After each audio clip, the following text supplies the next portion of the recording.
Il y a, dans ce que vous avez écrit, le plaidoyer pour une terre.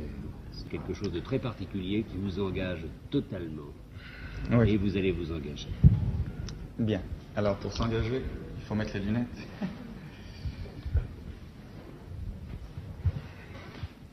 Il y a des choses qu'on ne peut pas dire en vers.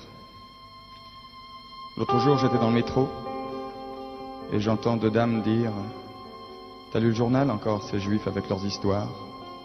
Quels emmerdeurs. » C'est vrai, nous sommes des emmerdeurs.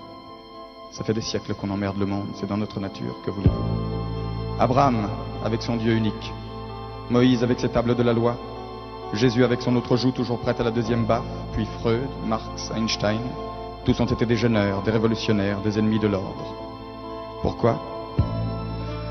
Parce que l'ordre, quel que fût le siècle, ne pouvait les satisfaire, puisque c'était un ordre dont ils étaient toujours exclus. Remettre en question, voir plus loin, changer le monde pour changer de destin, tel fut le destin de mes ancêtres. C'est pourquoi ils sont haïs par les défenseurs de tous les ordres établis. L'antisémite de droite reproche aux Juifs d'avoir fait la révolution bolchevique. C'est vrai.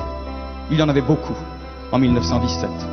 L'antisémite de gauche reproche aux Juifs d'être les géants du capitalisme. C'est vrai. Il y a beaucoup de capitalistes juifs. La raison est simple. La culture, la religion, l'idée révolutionnaire d'un côté, les portefeuilles et les banques de l'autre, sont les seules valeurs transportables, les seules patries possibles pour ceux qui n'ont pas de patrie. Et maintenant, aujourd'hui qu'il en existe une, l'antisémitisme renaît de ses cendres, pardon, de nos cendres, et s'appelle antisionisme. Il s'applique aux individus, il s'applique à une nation. Israël est devenu un ghetto, Jérusalem c'est Varsovie. Les nazis qui nous assiègent parlent arabe, et si leur croissance se déguise parfois en faucille, c'est pour mieux piéger les gauches du monde entier. Moi qui suis un juif de gauche, je n'en ai rien à faire d'une certaine gauche qui veut libérer tous les hommes aux dépens de certains d'entre eux, car je suis précisément de ceux-là, d'accord pour la lutte des classes, mais aussi pour le combat et le droit à la différence. Si elle veut me compter parmi les siens, la gauche ne peut pas faire l'économie de mon problème. Et mon problème est simple. Mon problème est que depuis les déportations romaines du 1er siècle après Jésus-Christ, nous avons été partout honnis, bannis, écrasés, spoliés, chassés, traqués et convertis de force. Pourquoi? Parce que notre religion, notre culture était dangereuse. C'était un exemple de démocratie. Vous voulez quelques exemples? Le judaïsme a été le premier à créer le Shabbat, c'est-à-dire le jour de repos hebdomadaire obligatoire. Vous imaginez la joie des pharaons toujours en retard d'une pyramide. Le judaïsme interdit l'esclavage. Vous imaginez la sympathie des Romains, les plus importants grossistes de main-d'œuvre gratuite de l'Antiquité. Il est dit dans la Bible, la terre n'appartient pas à l'homme mais à Dieu. De cette phrase découle une loi, celle de la remise en question automatique de la propriété foncière tous les 49 ans. Tous les 49 ans. Vous voyez l'effet d'une loi pareille sur les papes du Moyen-Âge et les bâtisseurs d'empire de la Renaissance. Il ne fallait pas que les peuples sachent. On commença par interdire la Bible, et puis ce fut la médisance, les murs de la calomnie qui devinrent les murs des ghettos, puis l'Inquisition, les bûchers, et plus tard les étoiles jaunes. Auschwitz n'est qu'un exemple industriel de génocide, mais il y a eu des génocides artisanaux par milliers. J'en aurais pour 3 jours, je vous le jure, rien qu'à nommer tous les pogroms d'Espagne, de Russie, de Pologne et d'Afrique du Nord. À force de fuir, de bouger, le juif est allé partout. On extrapole et voilà. Il n'est de nulle part. Nous sommes au rendez-vous, monsieur Chancel. Je suis effectivement de nulle part. Nous sommes parmi les peuples comme l'enfant à l'assistance publique. Je ne veux plus être adopté. Je ne veux plus que ma vie dépende de l'humeur de mes propriétaires. Je ne veux plus être un citoyen locataire.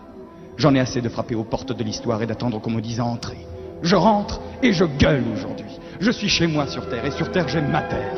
Elle m'a été promise, elle sera maintenue. Qu'est-ce que c'est que le sionisme? Ça se réduit à une simple phrase. L'an prochain à Jérusalem. Non, ça n'est pas un slogan du Club Méditerranée. C'est écrit dans la Bible, le livre le plus vendu et le plus mal lu du monde. Et cette prière est devenue un cri. Un cri qui a aujourd'hui plus de 2000 ans. Et le père de Christophe Colomb, celui de Kafka, celui de Proust, celui de Chagall, celui de Marx, d'Einstein et même de monsieur Kissinger l'ont répété ce cri au moins une fois par an le jour de Pâques. Alors le sionisme c'est du racisme? Mais faites-moi rire. Est-ce que 12 France, cher pays de mon enfance, est un hymne raciste? Le sionisme c'est le nom d'un combat de libération. Dans le monde chacun a ses juifs. Les Français ont les leurs, ce sont les Bretons, les Occitans, les travailleurs immigrés. Les Italiens ont les Siciliens, les Yankees ont leurs Noirs, les Espagnols ont leurs Basques. Nous, on a une prérogative. Nous sommes les Juifs de tous. À ceux qui me disent, et les Palestiniens?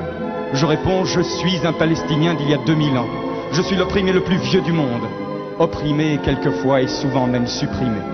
Je discuterai donc avec eux, mais je ne leur céderai pas ma place. Il y a là-bas de la place pour 2 peuples et pour 2 pays, pour 2 nations. Les frontières seront à discuter ensemble, mais l'existence d'un pays ne peut en aucun cas exclure l'existence d'un autre. Et les options politiques d'un gouvernement n'ont jamais mis en cause l'existence d'une nation. Alors pourquoi Israël?